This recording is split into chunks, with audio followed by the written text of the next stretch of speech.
Welcome back. I wanted to answer this question that I get a lot of, even from professional developers that have been in the field for years. So I want to tackle this question really quickly right now.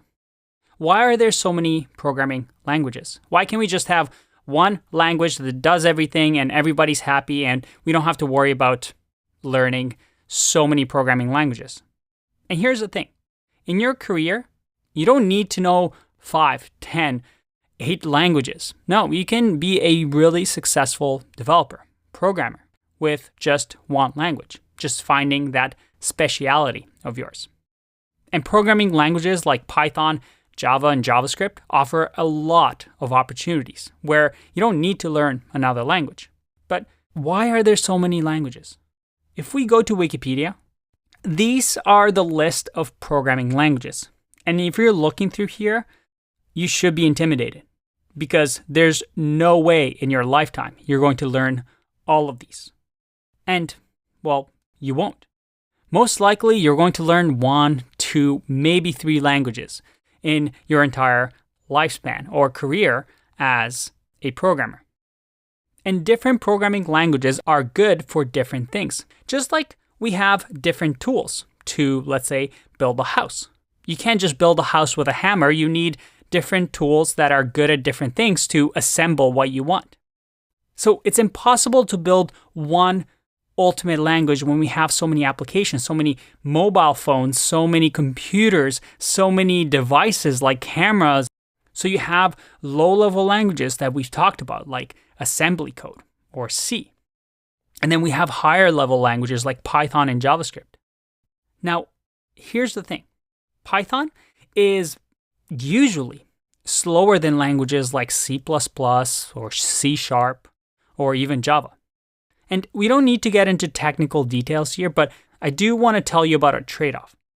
You see, you don't really want to write Python code for low-level systems and hardware interactions. If you're taking this course, well, you're probably not even interested in that field.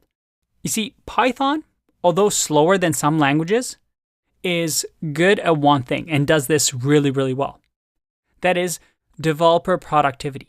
Because Python is so easy to learn, or at least is very similar to the English language, it's become really, really popular for developers to be productive and write code really, really fast and less lines than something like C. So a print hello world, for example, in Python would take, well, just one line. But all languages have their different strength. For example, if you want to build an app on Android or an iOS device, well, you're not really going to use Python. But if you want to do machine learning, maybe you want to build a web server, maybe you want to do data visualizations, build scripts that process thousands of Excel files. Well, in that case, you're going to use Python. And we're going to cover what different things you can do with Python and what Python is really, really good at in this course as we explore different projects later on. But keep that in mind. The reason there's so many programming languages is that every programming language excels at some things and, well, doesn't do so well at others. It's all about trade-off. There is no ultimate language. And if a programmer tells you, hey, my language is the best language, they're probably junior developers that don't know what they're talking about. Everything is a pro and con. Everything has a trade-off.